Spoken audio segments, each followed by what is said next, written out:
नमस्कार दोस्तों, चलिए जानते हैं हरियाणा की 50 फटाफट बड़ी खबरों को सिर्फ 10 मिनट में। लेकिन उससे पहले आप यह वीडियो कहां से देख रहे हैं हमें कमेंट में जरूर बताएं और वीडियो को लाइक करके चैनल को सब्सक्राइब जरूर कर लें। गुरुग्राम में हर साल मानसून के दौरान जल भराव की समस्या से राहत दिलाने के लिए IIT की मदद से डिजिटल रोड मैप तैयार किया जाएगा। इस योजना में पानी निकासी के संवेदनशील स्थानों की पहचान, ड्रेनेज सुधार और भविष्य की शहरी प्लानिंग शामिल होगी, जिससे ट्रैफिक और जनजीवन प्रभावित नहीं होगा। गुरुग्राम में नई आंशिक FAR फ्लोर एरिया रेशियो नीति लागू होने से लोगों को बड़ी आर्थिक राहत मिलेगी। अब जितनी मंजिल बनाएंगे उतने हिस्से का ही शुल्क देना होगा। पहले पूरी FAR खरीदनी पड़ती थी। इससे मकान निर्माण लागत कम होगी और मध्यम वर्ग को फायदा मिलेगा। गुरुग्राम नगर निगम ने 5 साल की नई डोर टू डोर कचरा कलेक्शन योजना को मंजूरी दी है, जिस पर 315 करोड़ रुपए खर्च होंगे। कचरा उठाने वाले वाहनों की GPS से निगरानी होगी। घरों से अलग अलग कचरा इकट्ठा किया जाएगा और उपयोगकर्ता से कोई शुल्क नहीं लिया जाएगा। गुरुग्राम और मानेसर में ज्यादातर घरों से अब भी मिश्रित कूड़ा उठ रहा है, जिससे लैंडफील साइटों पर बोझ बढ़ता जा रहा है। विशेषज्ञों ने गीले सूखे कचरे को स्रोत पर अलग करने की सलाह दी है। नगर निगम एजेंसियों को सख्ती से नियम लागू करने के निर्देश दे रहा है। पंजाब हरियाणा हाईकोर्ट ने कहा कि पारिवारिक पेंशन एक प्राकृतिक अधिकार है, जिसे नियमों से छीना नहीं जा सकता। अदालत ने माना कि पेंशन केवल आर्थिक सहायता नहीं, बल्कि गरिमापूर्ण जीवन से जुड़ा अधिकार है। सरकार पुराने निर्देशों के आधार पर विधवा को पेंशन से वंचित नहीं कर सकती। अंबाला रेल मंडल में कर्मचारियों के फोटो और हस्ताक्षर अपडेट की प्रक्रिया में बदलाव किया गया है। अब रिक्वेस्ट सीधे अधिकारियों को नहीं जाएगी। पहले सुपरवाइजर पहचान सत्यापित करेगा, फिर कार्मिक शाखा जांच करेगी। इससे डेटा सुरक्षा और रिकॉर्ड की शुद्धता बेहतर करने का लक्ष्य है। केंद्रीय बजट 2026 से हरियाणा में airport, railway, RRTS, EV charging network और इंडस्ट्रियल टाउनशिप को बढ़ावा मिलेगा। राज्य में पूंजीगत निवेश बढ़ने से रोजगार सृजन होगा। गुरुग्राम, हिसार, सोनीपत और मानेसर जैसे क्षेत्रों में बड़े इंफ्रास्ट्रक्चर प्रोजेक्ट्स को रफ्तार मिलने की उम्मीद है। हिसार का Maharaja Agrasen airport maintenance, repair और ओवरहॉल हब के रूप में विकसित होगा। करनाल और अंबाला में सी प्लेन संचालन की योजना है। इससे हरियाणा में हवाई कनेक्टिविटी बढ़ेगी, उद्योगों को फायदा होगा और स्थानीय युवाओं के लिए तकनीकी रोजगार के अवसर बनेंगे। केंद्र सरकार द्वारा विमान पुर्जों पर टैक्स हटाने से गुरुग्राम और फरीदाबाद में एरोस्पेस पार्ट्स निर्माण को बढ़ावा मिलेगा। MSME यूनिट्स को बढ़ावा देकर विदेशी निवेश आकर्षित किया जाएगा। इससे उच्च तकनीकी रोजगार बढ़ेंगे और हरियाणा विमानन मैन्युफैक्चरिंग का उभरता केंद्र बन सकता है। बायोफार्मा शक्ति पहल के तहत बड़े निवेश से पंचकूला को फार्मा हब के रूप में विकसित किया जाएगा। यहां कैंसर और मधुमेह जैसी बीमारियों की सस्ती दवाओं के उत्पादन को बढ़ावा मिलेगा। रिसर्च, मैन्युफैक्चरिंग और रोजगार के अवसर बढ़ेंगे, जिससे राज्य का स्वास्थ्य क्षेत्र मजबूत होगा।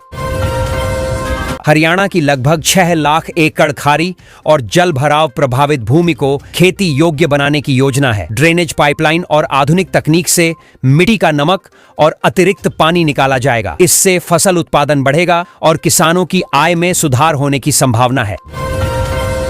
हरियाणा सरकार किसानों को 25 कृषि यंत्रों पर 40 से 50% सब्सिडी दे रही है। योजना का उद्देश्य खेती का मशीनीकरण बढ़ाना और लागत घटाना है। इच्छुक किसान 16 फरवरी तक ऑनलाइन आवेदन कर सकते हैं, बशर्ते जरूरी दस्तावेज और पात्रता शर्तें पूरी हों।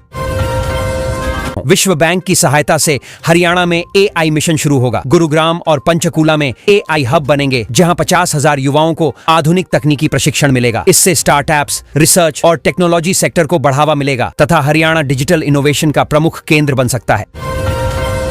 खेलो इंडिया मिशन के तहत खिलाड़ियों के साथ कोच, फिजियोथेरेपिस्ट, स्पोर्ट्स साइकोलॉजिस्ट और स्पोर्ट्स मैनेजमेंट प्रोफेशनल्स की मांग बढ़ेगी। हरियाणा जैसे खेल प्रधान राज्य में युवाओं को खेल क्षेत्र में करियर बनाने के नए अवसर मिलेंगे और खेल इंफ्रास्ट्रक्चर भी मजबूत होगा। हरियाणा में अवैध खनन रोकने के लिए सख्त अभियान चलाया गया, जिसमें हजारों स्थानों पर छापेमारी और सैकड़ों वाहन जब्त किए गए। सरकार तकनीक आधारित निगरानी बढ़ा रही है। भारी जुर्माना वसूला गया है और आने वाले समय में प्रवर्तन और कड़ा करने की योजना है। पश्चिमी विक्षोभ के कारण हरियाणा में हल्की बारिश और बादल छाए रहने की संभावना है। इसके बाद ठंड बढ़ सकती है और शीतलहर जैसे हालात बन सकते हैं। सुबह शाम कोहरा भी पड़ सकता है, जिससे दृश्यता प्रभावित होगी और तापमान में गिरावट दर्ज की जाएगी। हरियाणा की युवा बैडमिंटन खिलाड़ी देविका सिहाग ने थाईलैंड मास्टर्स सुपर 300 खिताब जीतकर बड़ा इतिहास रचा। वह पीवी सिंधु और साइना नेहवाल के बाद यह उपलब्धि हासिल करने वाली तीसरी भारतीय महिला बनी। उनकी इस जीत से हरियाणा और देश के खेल जगत में उत्साह है। हरियाणा के खेल जगत के लिए गर्व का क्षण रहा जब हरियाणा थंडर ने रोमांचक मुकाबले में दिल्ली को 5-4 से हराकर प्रो रेसलिंग लीग 2026 का खिताब जीत लिया। आखिरी मिनट तक मुकाबला कांटे का रहा। खिलाड़ियों के दमदार प्रदर्शन से दर्शकों में जबरदस्त उत्साह देखने को मिला। मौसम विभाग के अनुसार हरियाणा के उत्तरी और दक्षिणी जिलों में हल्की बारिश और बूंदाबांदी की संभावना है। इससे ठंड बढ़ सकती है और किसानों को फसलों के लिए हल्की राहत मिल सकती है। लोगों को सुबह शाम धुंध और ठंडी हवाओं से सावधान रहने की सलाह दी गई है। चिराग योजना के तहत आर्थिक रूप से कमजोर परिवारों के बच्चों को निजी स्कूलों में मुफ्त दाखिला देने की प्रक्रिया जारी है। सरकार ने आवेदन की अंतिम तिथि 15 फरवरी तय की है। अभिभावकों को जरूरी दस्तावेज समय पर जमा कराने की अपील की गई है। केंद्रीय बजट में राखी घड़ी को देश के 15 आइकॉनिक पर्यटन स्थलों में शामिल किया गया है। इससे ऐतिहासिक धरोहर के संरक्षण के साथ पर्यटन को बढ़ावा मिलेगा। स्थानीय लोगों को रोजगार के नए अवसर मिलेंगे और क्षेत्र में बुनियादी सुविधाओं का भी विकास होगा।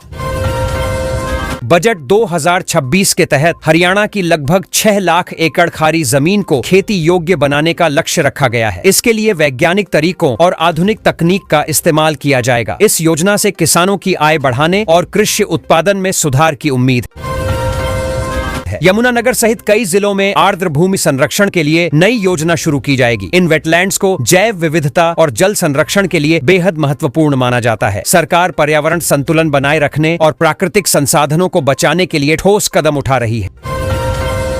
यमुनानगर में नो नशा नेशन अभियान के तहत 100 कुंडीय हवन का आयोजन किया गया। इसका उद्देश्य समाज को नशा मुक्त बनाने का संदेश देना था। बड़ी संख्या में लोगों ने भाग लेकर सामाजिक जागरूकता का समर्थन किया और युवाओं को नशे से दूर रहने की अपील की।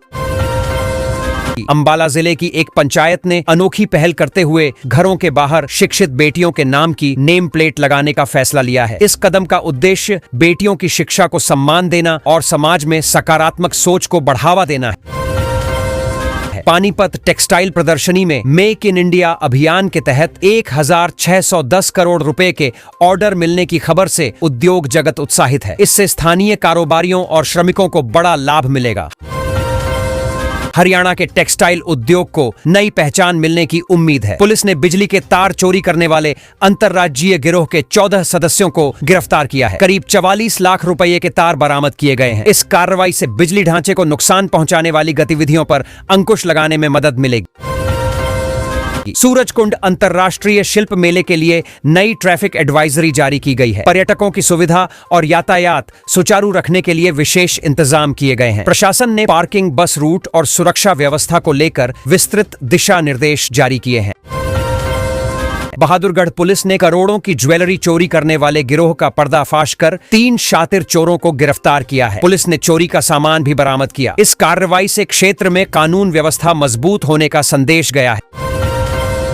सोनीपत में पुलिस ने फर्जी इंस्पेक्टर बनकर लोगों पर रौब झाड़ने वाले युवक को गिरफ्तार किया। आरोपी वर्दी पहनकर खुद को अधिकारी बताता था। पुलिस ने लोगों से अपील की है कि किसी भी संदिग्ध व्यक्ति की जानकारी तुरंत प्रशासन को दें। हिसार में राखी घड़ी को बजट में जगह मिलने से पर्यटन गतिविधियों को बढ़ावा मिलने की उम्मीद है। होम स्टे, गाइड सेवा और स्थानीय हस्तशिल्प को नया बाजार मिल सकता है। इससे ग्रामीण अर्थव्यवस्था मजबूत होगी और युवाओं के लिए रोजगार के अवसर बढ़ेंगे। सोनीपत की ककरोई जल विद्युत परियोजना के नवीनीकरण के लिए नई योजना तैयार की गई है। इससे बिजली उत्पादन क्षमता बढ़ेगी और क्षेत्र में ऊर्जा आपूर्ति मजबूत होगी। परियोजना के आधुनिकीकरण से तकनीकी दक्षता और पर्यावरणीय संतुलन दोनों पर ध्यान दिया जाएगा। रोहतक पीजीआई में नई मेडिकल सुविधाओं और अत्याधुनिक मशीनों की स्थापना का काम शुरू हो गया है। इससे मरीजों को बेहतर इलाज और जांच सुविधाएं मिलेंगी। अस्पताल प्रशासन का कहना है कि इससे गंभीर बीमारियों के उपचार में काफी सुधार होगा। पीजी और यूजी कोर्सों के लिए रजिस्ट्रेशन की अंतिम तारीख बढ़ाकर 4 फरवरी कर दी गई है। छात्रों को आवेदन प्रक्रिया पूरी करने के लिए अतिरिक्त समय मिला है। विश्वविद्यालय प्रशासन ने विद्यार्थियों से समय रहते फॉर्म भरने की अपील की है। लखपति दीदी योजना के तहत नए स्वयं सहायता समूहों को आर्थिक मदद जारी की गई है। इस पहल से ग्रामीण महिलाओं को स्वरोजगार के अवसर मिलेंगे। सरकार का लक्ष्य महिलाओं को आत्मनिर्भर बनाकर परिवार की आय बढ़ाना और सामाजिक सशक्तिकरण को मजबूत करना है। दिल्ली एनसीआर में घने कोहरे के चलते एक्सप्रेसवे पर पेट्रोलिंग बढ़ा दी गई है। सुरक्षा के मद्देनजर पुलिस और ट्रैफिक टीमों को तैनात किया गया है। वाहन चालकों को धीमी गति से चलने और फॉग लाइट का उपयोग करने की सलाह दी गई है। ग्राम दर्शन पोर्टल के माध्यम से गांवों में चल रहे विकास कार्यों की निगरानी तेज कर दी गई है। इस डिजिटल प्लेटफॉर्म से पारदर्शिता बढ़ेगी और योजनाओं का लाभ सही लोगों तक पहुंचेगा। ग्रामीण विकास की प्रक्रिया अब तकनीक से जुड़ती जा रही है। मिशन इंद्रधनुष के तहत बच्चों के टीकाकरण का विशेष अभियान शुरू किया गया है। स्वास्थ्य विभाग की टीमें घर घर जाकर टीके लगा रही हैं। इस अभियान का उद्देश्य बच्चों को गंभीर बीमारियों से बचाना और प्रतिरक्षण कवरेज को बढ़ाना है। हरियाणा रोडवेज की बसों में डिजिटल टिकट प्रणाली का विस्तार किया जा रहा है। इससे यात्रियों को कैशलेस और सुविधाजनक यात्रा का लाभ मिलेगा। विभाग का मानना है कि इससे पारदर्शिता बढ़ेगी और टिकटिंग प्रक्रिया अधिक सरल बनेगी। फरीदाबाद के औद्योगिक क्षेत्रों में बिजली आपूर्ति सुधारने के लिए नए सब स्टेशन का प्रस्ताव रखा गया है। इससे उद्योगों को निर्बाध बिजली मिलेगी और उत्पादन क्षमता बढ़ेगी। उद्यमियों ने इस कदम का स्वागत किया है। कृषि ड्रोन के उपयोग के लिए किसानों को मिलने वाली सब्सिडी प्रक्रिया को सरल बनाया गया है। अब आवेदन और स्वीकृति की प्रक्रिया तेज होगी। इससे आधुनिक खेती को बढ़ावा मिलेगा और फसलों की निगरानी व छिड़काव अधिक प्रभावी ढंग से हो सकेगा। कुरुक्षेत्र में होने वाले आगामी सांस्कृतिक कार्यक्रमों के लिए प्रशासनिक तैयारियां शुरू हो गई हैं। श्रद्धालुओं और पर्यटकों की सुविधा के लिए सुरक्षा, सफाई और यातायात व्यवस्था पर विशेष ध्यान दिया जा रहा है। कौशल विकास मिशन के तहत 5000 युवाओं को मुफ्त प्रोफेशनल कोर्स कराने का लक्ष्य रखा गया है। इससे युवाओं को रोजगार के बेहतर अवसर मिलेंगे। प्रशिक्षण कार्यक्रम उद्योगों की जरूरतों को ध्यान में रखकर तैयार किए जा रहे हैं। अरावली क्षेत्र में अवैध खनन रोकने के लिए ड्रोन निगरानी बढ़ाई गई है। प्रशासन का कहना है कि इससे पर्यावरण संरक्षण को मजबूती मिलेगी। लगातार निगरानी से गैर कानूनी गतिविधियों पर सख्ती से रोक लगाने में मदद मिलेगी। करनाल और फरीदाबाद में स्मार्ट सिटी परियोजनाओं के तहत सीसीटीवी नेटवर्क का विस्तार किया जा रहा है। इससे शहरों की सुरक्षा और ट्रैफिक प्रबंधन बेहतर होगा। निगरानी प्रणाली आधुनिक कंट्रोल रूम से जुड़ी होगी। घरेलू उपभोक्ताओं की बिलिंग शिकायतों के निवारण के लिए विशेष कैंप लगाए जाएंगे। बिजली विभाग ने लोगों से इन शिविरों में पहुंचकर समस्याएं दर्ज कराने की अपील की है। मौके पर समाधान देने की व्यवस्था की जाएगी। वृद्धावस्था पेंशन वितरण प्रक्रिया को अधिक पारदर्शी बनाने के लिए नए निर्देश जारी किए गए हैं। डिजिटल सत्यापन और सीधे बैंक खाते में भुगतान पर जोर दिया गया है। इससे बुजुर्गों को समय पर पेंशन मिल सकेगी और गड़बड़ियों पर रोक लगेगी।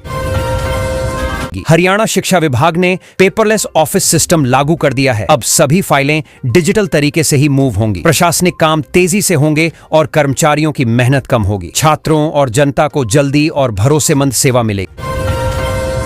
पंचकूला में आईटी पार्क का विस्तार कर नई कंपनियों को जगह दी जा रही है, जिससे हजारों युवाओं को रोजगार के अवसर मिलेंगे। तकनीकी क्षेत्र में निवेश बढ़ेगा और हरियाणा की अर्थव्यवस्था मजबूत होगी। कैथल के किसानों ने हाइड्रोपोनिक्स तकनीक से नई खेती की शुरुआत की। बिना मिट्टी के खेती करना अब संभव है और फसल की पैदावार भी बढ़ी है। कृषि विभाग ने इसे सराहा और कहा कि यह भविष्य में जल और जमीन बचाने का नया रास्ता होगा। करनाल में पराली से बिजली बनाने वाला नया बायोगैस प्लांट ट्रायल पर है। यह प्लांट धान की पराली को बिजली में बदल देगा, प्रदूषण कम होगा और किसानों को अतिरिक्त आय का साधन मिलेगा। नूंह के सरकारी स्कूलों में डिजिटल लाइब्रेरी शुरू की गई है। छात्र अब टैब के माध्यम से पढ़ाई करेंगे। किताबें घर नहीं ले जाने की जरूरत। पढ़ाई आसान और रोचक होगी। छात्रों की टेक्नोलॉजी समझ भी बढ़ेगी। महेंद्रगढ़ केंद्रीय विश्वविद्यालय के छात्रों ने स्मार्ट कचरा पेटी मॉडल पेश किया। ये पेटी भरते ही अलर्ट भेजती है। इससे कचरा सही समय पर उठेगा, सफाई व्यवस्था बेहतर होगी और पर्यावरण संरक्षण में मदद मिलेगी। फरीदाबाद के 10 मुख्य चौराहों पर AI based smart traffic signal लागू हुए। ट्रैफिक के घनत्व के हिसाब से लाइट अपने आप बदलती है। इससे जाम कम होगा, हादसे घटेंगे और ड्राइवरों का समय बचेगा। यमुनानगर में नए पुल के निर्माण के लिए तकनीकी सर्वे पूरी हुई। इस पुल से वाहनों का दबाव कम होगा और यात्रियों को सुरक्षित यात्रा मिलेगी। स्थानीय प्रशासन ने बताया कि यह काम अगले महीनों में शुरू होगा और समय से पूरा किया जाएगा।